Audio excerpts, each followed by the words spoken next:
Hello everyone, welcome back to my channel concept of physics by Anurag Mishra. आज का बहुत ही इंटरेस्टिंग टॉपिक है। यूपी बोर्ड के और सीबीएसई बोर्ड के बोर्ड एग्जाम भी आने वाले हैं, इसलिए इस बोर्ड एग्जाम में जो फिजिक्स का बहुत ही इंपॉर्टेंट टॉपिक, इससे कुछ में कुछ प्रॉब्लम जरूर आती है। इसको कहते हैं transformer.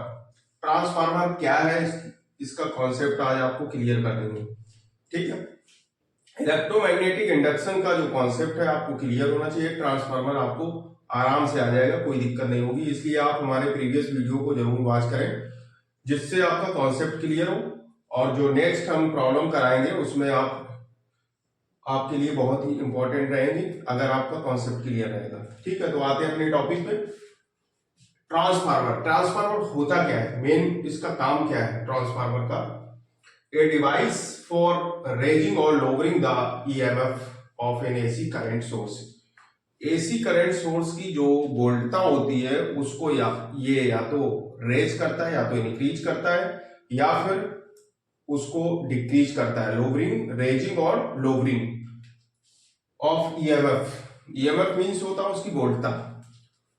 And AC current source प्रत्यावर्ती धारा की वोल्टता में जो परिवर्तन कर सकता है उसको हम बोलते हैं क्या? ट्रांसफार्मर। ट्रांसफार्मर माने क्या है? अल्टरनेटिंग करंट जो होता है उसकी वोल्टता में चेंज लाता है। तो अगर कोई भी ट्रांसफार्मर अगर डिवाइस हमारे पास न होती तो जो इलेक्ट्रिक करंट है जिससे हमारी डिवाइस रन कर रही है, वो डिवाइस का चलना बहुत ही मुश्किल हो जाता। हमारे डोमेस्टिक पर्पज पे घरों में किसी तरीके का करंट आ ही नहीं पाता अगर ट्रांसफार्मर डिवाइस ना होती। तो ट्रांसफार्मर डिवाइस हमारे लिए कितनी इंपॉर्टेंट आप समझ सकते हो। तो ट्रांसफार्मर में क्या है, जैसे ये पावर स्टेशन है, इसमें क्या होता है, पूरी इसकी क्या कैरेक्टरिस्टिक्स, किस तरीके से वर्किंग है उसको हम समझा रहे हैं। ये पावर स्टेशन है, इस पावर स्टेशन से सप्लाई जा रही है 220 वोल्ट अल्टरनेटिंग करंट जा रहा है, प्रत्यावर्ती धारा जा रही है। अब इसमें एक ट्रांसफार्मर लगा है, ये क्या करता है, जब इसके 220 वोल्टता को रिसीव करता है तो ये क्या करता है, इसको 20,000 वोल्ट में कन्वर्ट कर देता है। किसमें? 20,000 वोल्ट में कन्वर्ट कर देता है। इतना रिसीव करने के बाद में ये 20,000 वोल्टता में इसको कन्वर्ट कर देता है। कौन? ट्रांसफार्मर। Transformer first. इसी को आप, इसीलिए इसको कहते हैं स्टेप अप। इस ट्रांसफार्मर को क्या बोलते हैं? Step up transformer. Step up transformer. ठीक, ये क्या करता है, इस वोल्टेज को बहुत तेजी से रेज कर देता है, रेजिंग करता है। तो ये रेजिंग डिवाइस है, मींस यहां पे क्या मिल रहा है, इंक्रीजिंग। तो ये रेज करता है तो यहां पे लिख देंगे रेजिंग। ये इंक्रीज करता है तो इसीलिए इसको बोलते हैं स्टेप अप ट्रांसफार्मर। अब क्या है, सबसे बड़ी प्रॉब्लम तो ये आ गई कि अगर हम पावर स्टेशन से सप्लाई दे रहे हैं विदाउट ट्रांसफार्मर, तो इसमें इतना डिजिपेशन होता पावर का, उस जो भी सर्किट से फ्लो करेगा, वायर से जाएगा, उसमें इतना लॉस होगा, हीट लॉस होता है कि करंट जहां से हमें दूसरी जगह वोल्टेज वो पहुंचानी है, जितना वोल्टेज वो वहां तक नहीं पहुंच पाएगा, उसका बहुत ही लॉस हो जाएगा।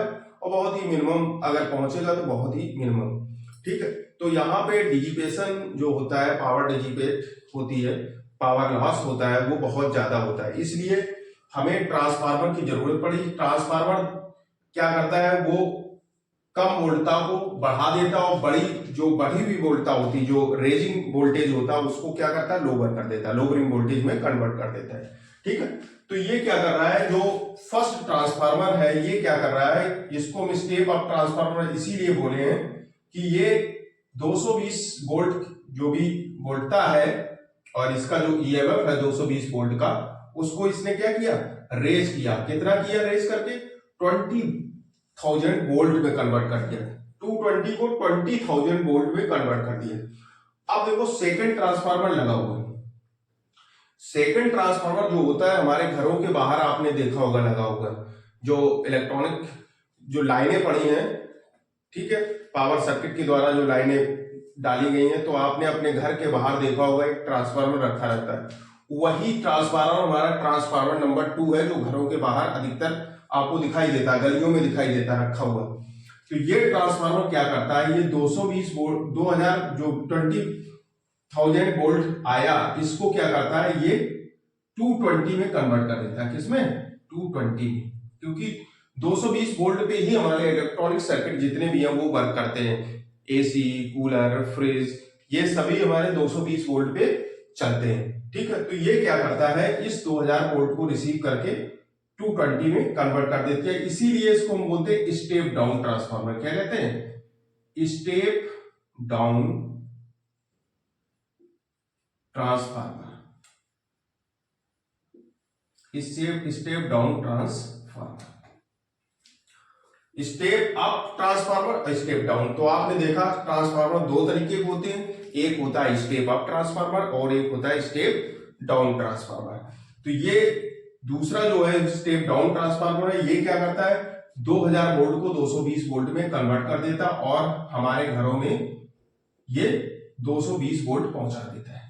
तो यहां पे ये सप्लाई जो आ रही घरों में, होम में जो डोमेस्टिक पर्पज पे जो सप्लाई जा रही है वो दूसरे ट्रांसफार्मर के थ्रू पहुंच रही है। ठीक, और जो पावर सर्किट के बाहर जो ट्रांसफार्मर बड़े बड़े लगे हुए हैं वो होते हैं हमारे स्टेप अप ट्रांसफार्मर। वो क्या करते हैं, वोल्टता को बढ़ा देते हैं, और जो स्टेप डाउन ट्रांसफार्मर है ये क्या करता है, उस वोल्टता को कम करके घरों तक पहुंचाता है। तो ये पूरी वर्किंग आप समझ गए होंगे कि ट्रांसफार्मर किस तरीके से वर्क करता है। ठीक, स्टेप अप और स्टेप डाउन दो तरह के ट्रांसफार्मर होते हैं, एक को स्टेप अप कहते हैं, एक को स्टेप डाउन कहते हैं। ठीक, अब देखो जो प्रिंसिपल है ट्रांसफार्मर का बेस्ड ऑन म्यूचुअल इंडक्शन, जो आपने अन्योन्य प्रेरण पढ़ा है, उस अन्योन्य प्रेरण पे इसका जो वर्क है, प्रिंसिपल है इसका, वो कार्य करता है। ठीक, तो म्यूचुअल इंडक्शन पे क्या होता है, म्यूचुअल इंडक्शन है क्या, इसका बेसिक कॉन्सेप्ट क्या है। हम क्या करते हैं, कोई भी कॉइल लेते हैं, जैसे आपने ये कॉइल ली, इसमें बैटरी कनेक्ट कर देते हैं और यहां पे की लगा दी, इसके पास एक और कॉइल लेके आए, इसमें गैल्वेनोमीटर आपने कनेक्ट किया। क्या कनेक्ट कर दिया? गैल्वेनोमीटर।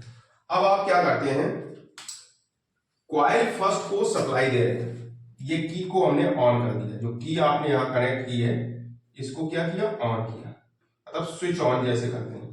तो ये करंट इसमें सप्लाई देता है, जब करंट का सप्लाई जाएगा तो इसमें करंट इंक्रीज करेगा, आई की वैल्यू क्या होगी, इंक्रीज होगी। तो आई इंक्रीज होगा तो किसी भी कुंडली का जो आई होता है वो म्यू नॉट एन आई के बराबर होता है। N is the number of turns, मतलब B is directly proportional to I. तो जब आई इंक्रीज होगा, कॉन्सेप्ट आप ध्यान से देखें, जब करंट इंक्रीज होगा किसी कॉइल का तो उसकी मैग्नेटिक फील्ड जरूर इंक्रीज होगी। तो इसमें मैग्नेटिक फील्ड इंक्रीज कर जाती है, तो जब मैग्नेटिक फील्ड इंक्रीज करेगी तो इसके फ्लक्स में परिवर्तन होगा। अब क्या है, फ्लक्स में परिवर्तन, फ्लक्स भी इंक्रीज करेगा, आप ये बोल सकते हैं। करंट इंक्रीज होगा according to formula B equal to mu not N I, तो मैग्नेटिक फील्ड इंक्रीज करेगी, मैग्नेटिक फील्ड इंक्रीज होगी तो फ्लक्स भी इंक्रीज करेगा। ठीक है, अब देखो, अब आप यहां पे कह सकते हैं कि इसमें इलेक्ट्रोमैग्नेटिक इंडक्शन कैसे होता है। जैसे जैसे करंट इंक्रीज होगा, सपोज दैट करंट की 5 एम्पियर वैल्यू है, तो 5 एम्पियर वैल्यू 0 1 2 3 4 5, तो 0 से 1, 1 से 2, 2 से 3, 3 से 4, 4 से 5 में इंक्रीज करेंगे। तो इस टाइम पे इलेक्ट्रिक करंट लगातार क्या करेंगे, इसकी जो मैग्नेटिक फील्ड लाइन्स है वो लगातार इंक्रीज होगी। जो फील्ड लाइन्स है, जब इसके फ्लक्स में यहां पे जब इलेक्ट्रिक जो करंट है उसमें चेंज करते हैं तो पास रखी जो भी कॉइल है उसके गैल्वेनोमीटर में क्या मिलता है, डिफ्लेक्शन मिलता है। तो गैल्वेनोमीटर में डिफ्लेक्शन मिल रहा है, मतलब क्या है कि जब इसके करंट में हमने चेंज किया तो यहां से फील्ड लाइंस इंक्रीज हुई धीरे धीरे, तो पास रखी जो यहां पे कॉइल है उसके फ्लक्स में चेंज आ गया। फ्लक्स किसका चेंज हुआ, इसका। यही इसीलिए इसी में इलेक्ट्रोमोटिव फोर्स जनरेट हो जाता है। इसीलिए यहां पे ईएमएफ जो जनरेट, इसी में एप्सिलॉन मिलेगा आपको। जो ईएमएफ है ये हो गया फ्लक्स, सेकंड कॉइल का फ्लक्स और सेकंड कॉइल का ये क्या है, ईएमएफ। ठीक है, तो जब एक में चेंज करते हैं तो हमने सप्लाई किसमें दी, इसमें। फर्स्ट कॉइल में हम क्या दे रहे हैं, अल्टरनेटिंग करंट सोर्स से हमने इसको कनेक्ट किया, एसी सोर्स से हमने क्या किया, कनेक्ट किया।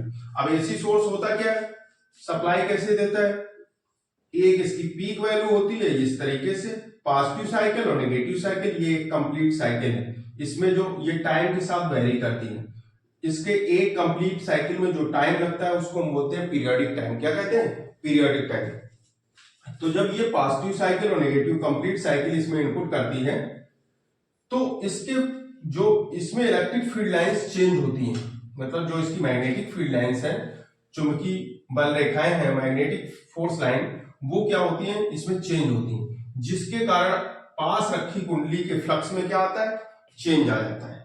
तो इसी में ईएमएफ जनरेट हो जाता है। तो इसका जो प्रिंसिपल है, ईएमएफ जनरेट होगा तो इसमें क्या जनरेट हो जाता है, इंड्यूस्ड करंट जनरेट हो जाता है।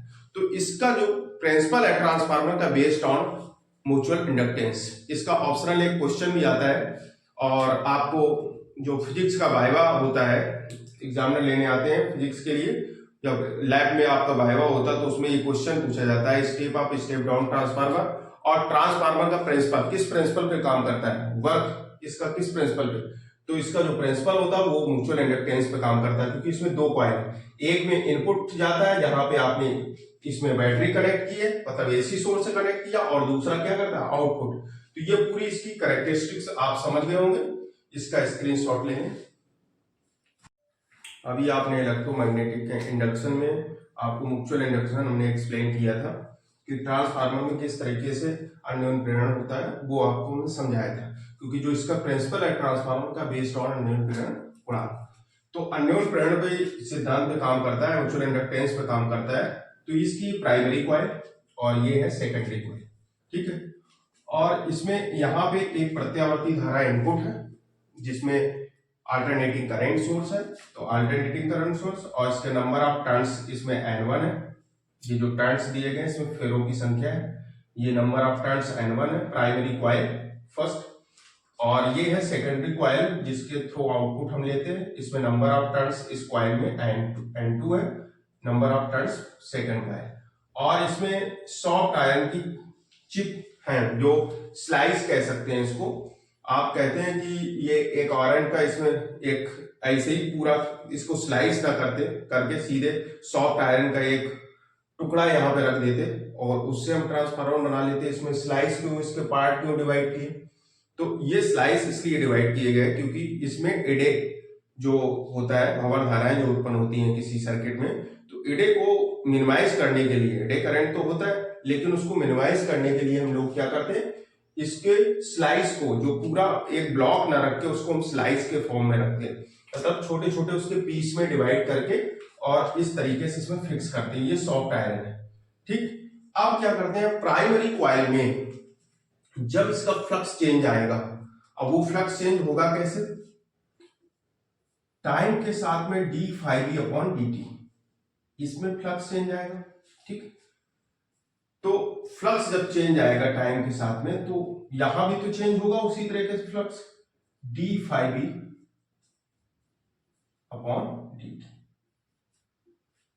जो फ्लक्स चेंज है दोनों कॉइल में कितना है, d phi B upon d T.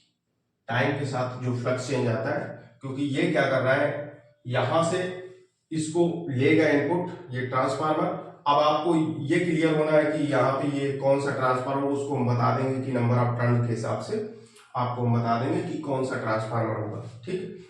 तो इसमें सबसे पहले हम फैराडेज लॉ अप्लाई करते हैं, Faraday's law of electromagnetic induction. तो प्राइमरी कॉइल में अगर हम फैराडेज लॉ अप्लाई करते हैं for primary coil, primary coil N1, जो भी कॉइल है 1, इसमें फैराडेज लॉ अप्लाई करेंगे तो फैराडेज लॉ के अकॉर्डिंग क्या है, एप्सिलॉन जो होता है वो माइनस नंबर ऑफ टर्न्स कितना है N1, d phi B upon d t, यही तो होता है first number. For secondary coil,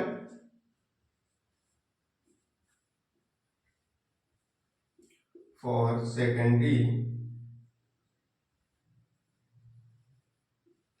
coil second, secondary coil के लिए क्या हो जाएगा, EMF minus N2 d∅b upon dt, equation number second.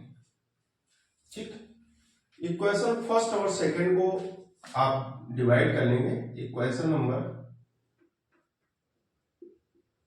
Equation first divided by equation number second, second को डिवाइड कर लेंगे फर्स्ट सेकेंड को। तो फर्स्ट क्या है, इसको एप्सिलॉन 1 मान लो, इसको एप्सिलॉन 2।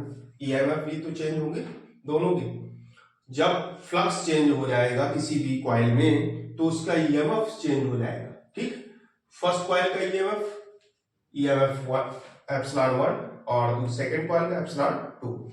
तो इसका ईएमएफ जो होगा एप्सिलॉन 1 अपॉन एप्सिलॉन 2 इक्वल क्या हो जाएगा, minus N1 upon N2, minus N1 upon, यही तो मिलेगा d∅b अपॉन dt। जो फ्लक्स चेंज है विथ रिस्पेक्ट टू टाइम, ये क्या हो जाएंगे, दोनों कैंसिल हो जाएंगे। ठीक है, तो अगर number of turns first coil के मैक्सिमम है तो उसका ईएमएफ ज्यादा होगा, तभी तो ये रेशियो मेंटेन होगा। अगर N2 की वैल्यू ज्यादा है सेकंड कॉइल के लिए तो ईएमएफ E2 ज्यादा होगा, तभी तो ये रेशियो मेंटेन रहेगा। तो एप्सिलॉन 1 अपॉन एप्सिलॉन 2 जो ईएमएफ फर्स्ट, इसको इस तरीके से लिख सकते हैं, EMF of first coil upon EMF second coil equal ratio of number of turns N2 upon N1। ठीक, तो इस तरीके से आप इसको निकाल सकते हैं। अब आपको ये ध्यान देना है कि जो नंबर ऑफ टर्न्स को हमें डिफाइन करना है, सपोज दैट इसमें दो चीजें ले सकते हैं। एक में ले सकते हैं अगर N1 is greater than N2, और सेकंड कंडीशन में ले सकते हैं N2 is greater than N1। ये दो condition, N1 is greater than N2, N2 is greater than N1। तो यहां पे हो जाएगा epsilon 1 is greater than epsilon 2, और सेकंड में हो जाएगा epsilon 2 is greater than epsilon 1। दो चीजें हैं इसमें, ये दो चीजें आपको ध्यान रखना है, एप्सिलॉन 2 इज ग्रेटर या epsilon 1 is less then epsilon 2। ठीक, तो जब N1 is greater than N2 होता है तो इसको जो ट्रांसफार्मर होता है उसमें जो नंबर ऑफ टर्न्स होते हैं, इस तरीके से आपने लिया, तो इसमें जो नंबर ऑफ टर्न्स होंगे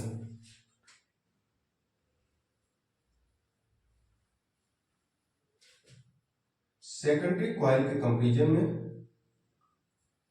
नंबर ऑफ टर्न्स, इसके नंबर ऑफ टर्न्स होंगे जो वो ज्यादा होंगे, इसके नंबर ऑफ टर्न्स को आप बढ़ा देंगे, इसके नंबर ऑफ टर्न्स ज्यादा, तभी तो N1 number of turns N1 ये और N2 ये, तो N1 is greater than N2। इसको हम बोलते हैं स्टेप डाउन ट्रांसफार्मर, जो होता है ये स्टेप डाउन, इसको बोलते हैं स्टेप डाउन ट्रांसफार्मर। दूसरी कंडीशन क्या है, इसका जो ईएमएफ होगा EMF 1 is greater then EMF 2। ठीक, इसको स्टेप डाउन ट्रांसफार्मर कहते हैं। सेकंड कॉइल क्या करते हैं, इसमें होगा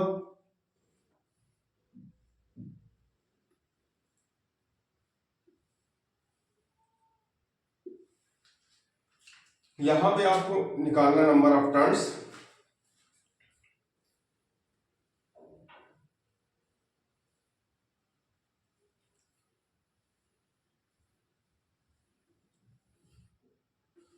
ठीक है। यहां पे क्या है, N2 is greater than N1, तो epsilon 2 is greater than epsilon 1, इसको बोलते हैं स्टेप अप। जब epsilon 1 is less then epsilon 2, epsilon 1 is less then epsilon 2, तो इसको बोलते हैं स्टेप अप। ये क्या है, step up transformer, step up transformer. ठीक है, तो ये स्टेप डाउन और स्टेप अप ट्रांसफार्मर आप देख चुके हैं। तो आई होप आपको ये समझ में आ गया होगा किस तरीके से आपने इसमें सोल्यूशन किया है। सॉफ्ट आयरन कोर का क्यों यूज किया गया, इसमें फ्लक्स चेंज कैसे आता है, तो ये आप समझ गए, क्योंकि इसमें करंट का चेंज आएगा, करंट का जब चेंज होगा तो मैग्नेटिक फील्ड चेंज होगी, मैग्नेटिक फील्ड चेंज होगी तो फ्लक्स में चेंज आएगा, और flux with respect to time change होगा तो d∅v/dt, दोनों कॉइल के लिए d∅v/dt हो जाएगा। ठीक है, अब आपने इसमें फैराडेज लॉ अप्लाई किए। फैराडेज लॉ होता है जो फ्लक्स चेंज होता है, चेंज ऑफ फ्लक्स जो होता है वो इलेक्ट्रोमोटिव फोर्स के प्रोपोर्शनल होता है, तभी तो उसमें इंड्यूस्ड करंट जनरेट होता है। तो फ्लक्स जो चेंज होगा d∅v/dt ये इलेक्ट्रोमोटिव फोर्स के प्रोपोर्शनल होगा, तो इसलिए epsilon is equal to -n d∅v/dt। First primary coil and secondary coil के लिए आपने अप्लाई किया, दोनों का रेशियो कैलकुलेट कर लिया, तो ε1/ε2 -n1/n2। अब आपने यहाँ पे कंडीशन रखी n1 is greater than n2, मतलब प्राइमरी कॉइल में नंबर ऑफ टर्न्स जो फेरों की संख्या है वो सेकेंडरी कॉइल के फेरों की संख्या से ज्यादा है। प्राइमरी कॉइल में फेरों की संख्या सेकेंडरी कॉइल के फेरों की संख्या से ज्यादा है, तो ये ट्रांसफार्मर जो प्राइमरी कॉइल का ईएमएफ होगा वो सेकेंडरी कॉइल से ज्यादा होगा। अगर नंबर ऑफ टर्न्स ज्यादा है तो ईएमएफ भी ज्यादा होगा, ये ध्यान रखना है। तो ईएमएफ जब सेकेंडरी कॉइल से ज्यादा होगा तो इसको हम बोलते हैं स्टेप डाउन ट्रांसफार्मर। ये जो बन जाता है क्या, स्टेप डाउन ट्रांसफार्मर। और जब सेकेंडरी कॉइल का number of turns primary coil से ज्यादा होते हैं तो सेकेंडरी कॉइल का जो ईएमएफ होता है वो प्राइमरी कॉइल से ज्यादा होता है, तो इसको स्टेप अप ट्रांसफार्मर कहते हैं। तो ये पूरा ट्रांसफार्मर का बेसिक कॉन्सेप्ट था, आप समझ गए होंगे ट्रांसफार्मर करता क्या है। जो अल्टरनेटिंग करंट का वोल्टेज है उसमें चेंज लाता है। तो चेंज क्या होगा, अगर वोल्टता ज्यादा है, अधिक है, तो उसको कम कर देता है, और जो कम अगर आ रही है तो फिर उसको बढ़ा देता है।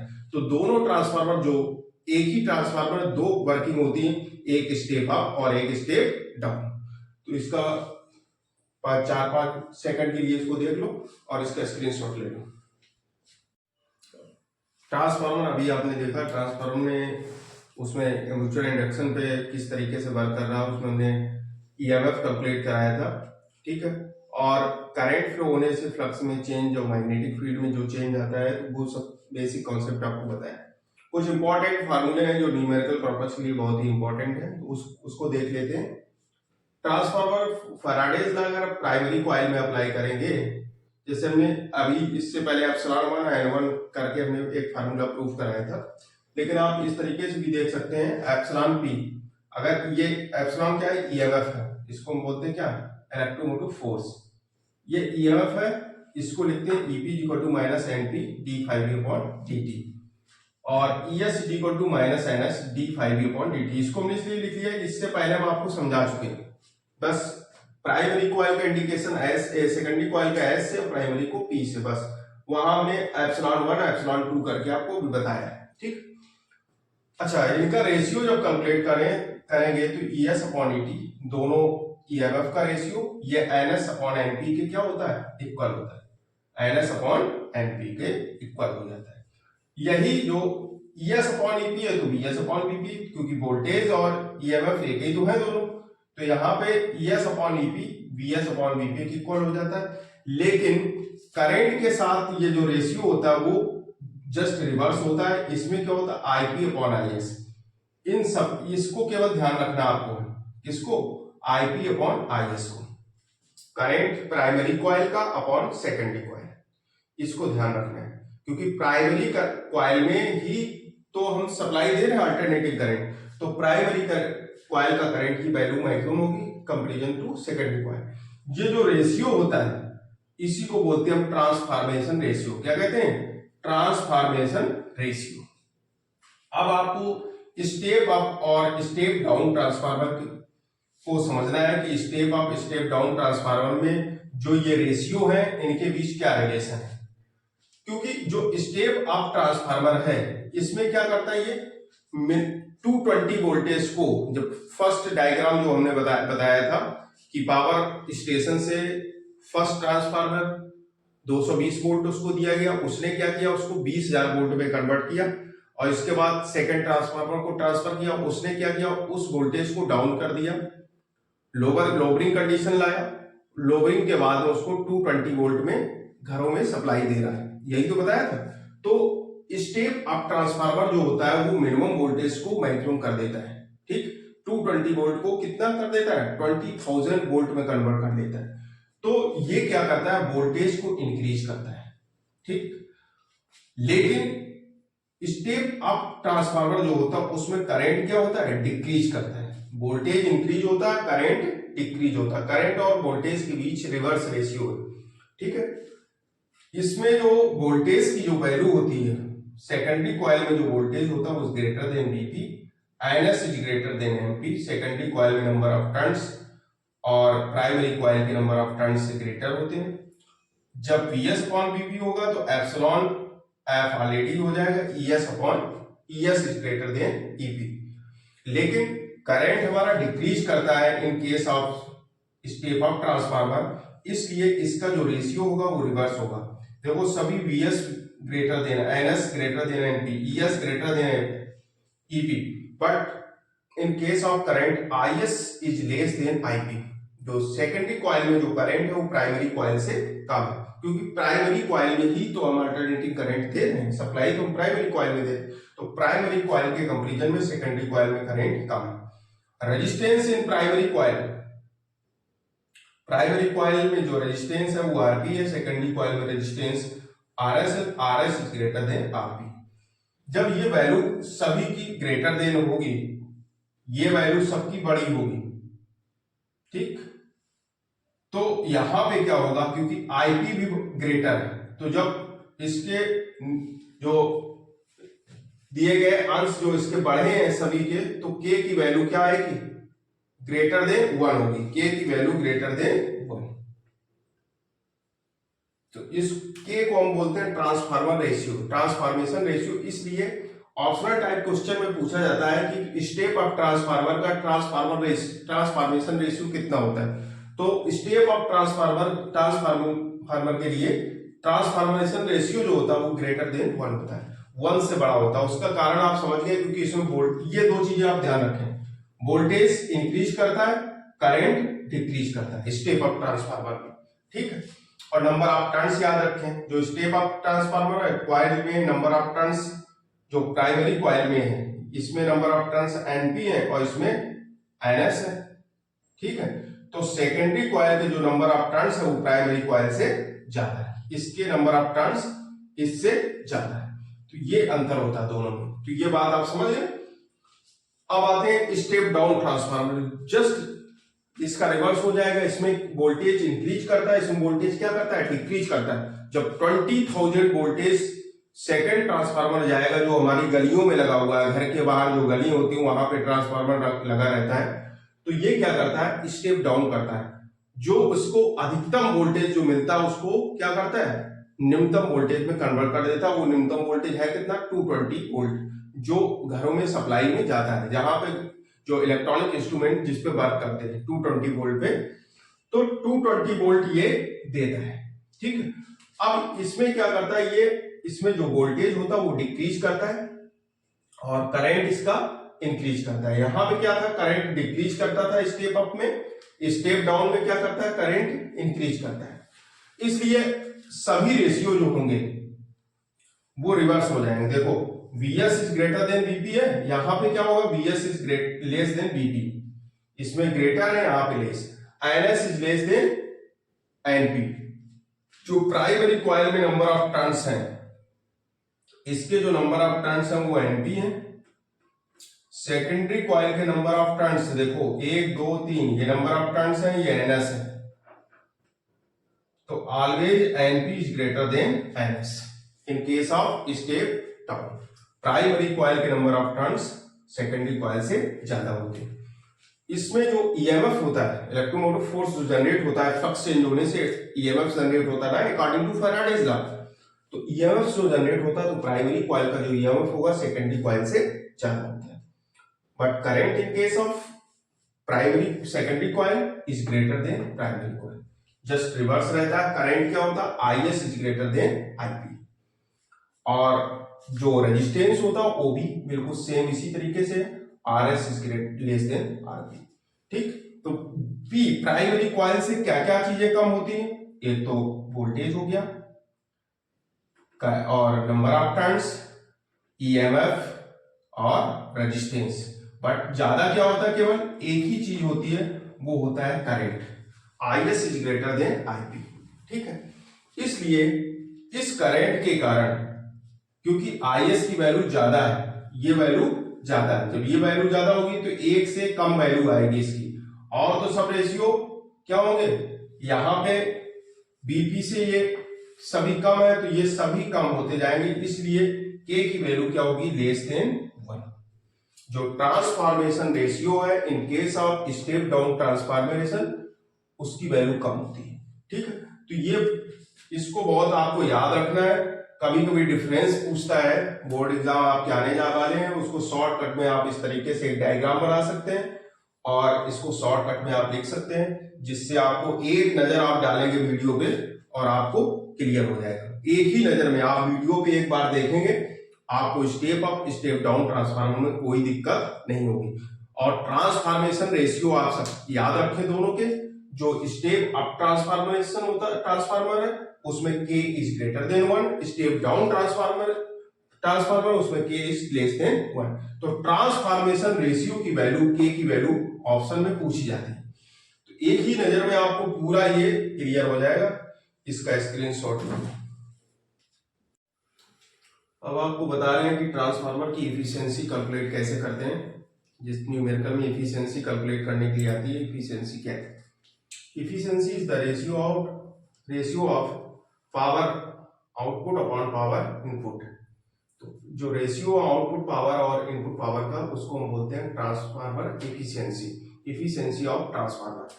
पी आउटपुट कैसे कैलकुलेट करेंगे? आउटपुट पे हम लोग क्या ले रहे हैं, यहाँ पे जो करंट होंगे ये हो गई प्राइमरी कॉइल, यहाँ पे सेकेंडरी कॉइल है, तो सेकेंडरी कॉइल के लिए P out, P is equal to formula क्या होता है, power P is equal to V आई,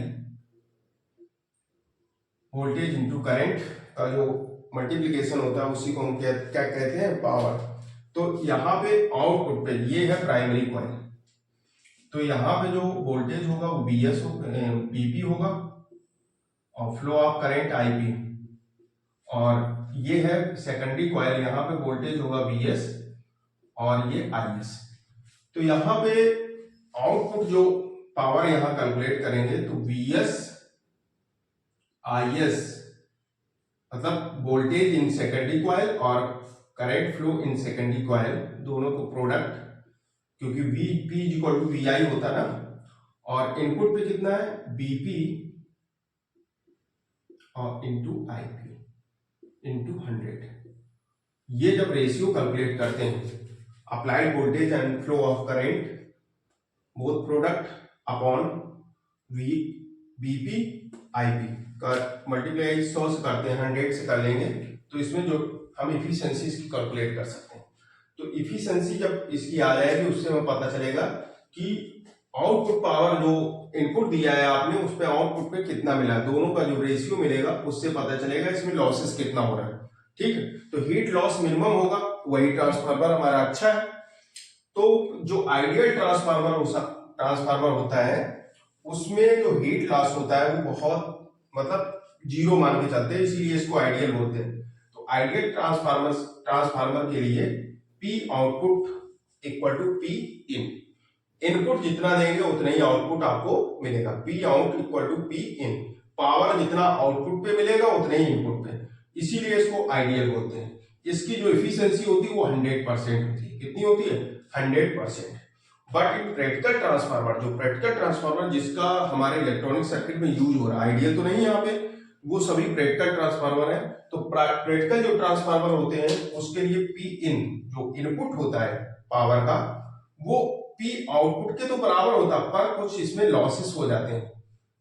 वो लॉसेस डिफरेंट टाइप के डिजिपेशन, कई पावर डिजिपेट होती है, कई किसी कॉपर वायर के कारण भी लॉस होते हैं, तो वो लॉसेस जो होते हैं उसको पी लॉस। तो ये दो चीजों को पी इन, दो चीजों से मिलकर बना है, एक P out plus P loss.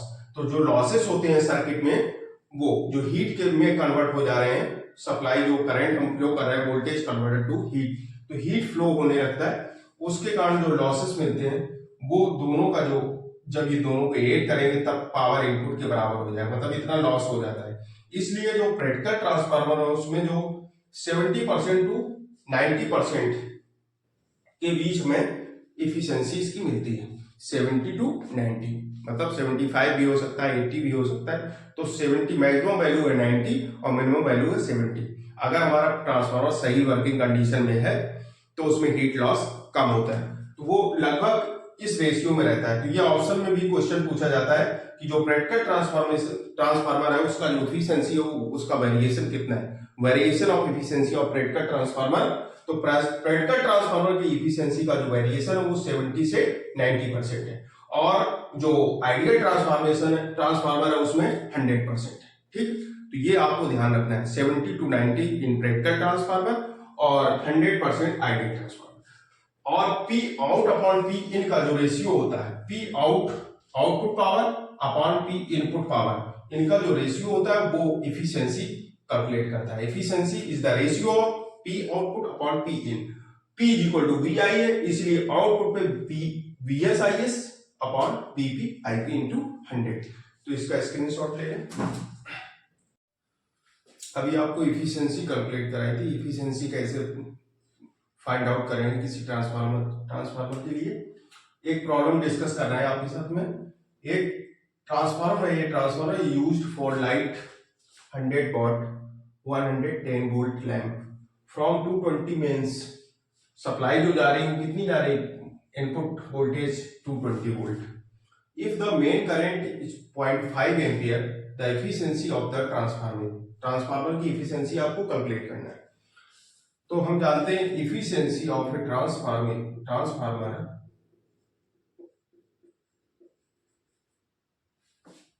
Eta equal P out upon P in, power output upon power in. तो transformer is used of light 100 watt, power कितनी यूज कर रहा है 100 वाट। तो यहां पे तो ये पावर हो जाएगी 100 वाट अपॉन 220 वोल्ट का मेंस में सप्लाई आ रही है, तो P इक्वल टू VI होता है ना, तो V इन और करंट I कितना होगा, V in into I input signal पे इंटू 100। तो यहां पे हो जाएगा 100 अपॉन V इन कितना है 220, I कितना है 0.5 इंटू 100। तो यहां से ईटा इक्वल आ जाएगा, इसको सॉल्व कर लेंगे तो 100 अपॉन 1000 हो जाएगा जब पॉइंट हटाएंगे और इसमें इसका मल्टीप्लाई कर लेंगे, 5 दूनी 10 और 2 10 1 11, यहाँ हो जाएगा 100। तो ये कैंसिल हो जाएंगे जीरो, तो यहाँ पे आ जाएगा 1000 अपॉन 11। ठीक, तो यहाँ पे आ जाएगा 11 का 99 और जीरो लगभग 90.9% हो जाएगा। तो ये एफिशिएंसी आपने कैलकुलेट की 90.9, लगभग अप्रोक्सीमेट इतना आएगा। तो आपने समझ लिया कि एफिशिएंसी, इसका सलूशन ये इस तरीके से देखा आपने, ये इसका सलूशन है।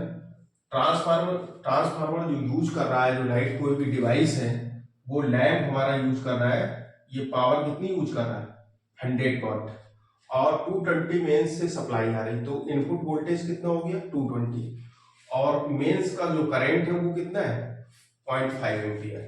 तो इस पे आपको एफिशिएंसी कैलकुलेट करनी थी। आई होप आपको ये वीडियो समझ में आ गया होगा। प्लीज चैनल को लाइक एंड सब्सक्राइब कर लें। Thank you.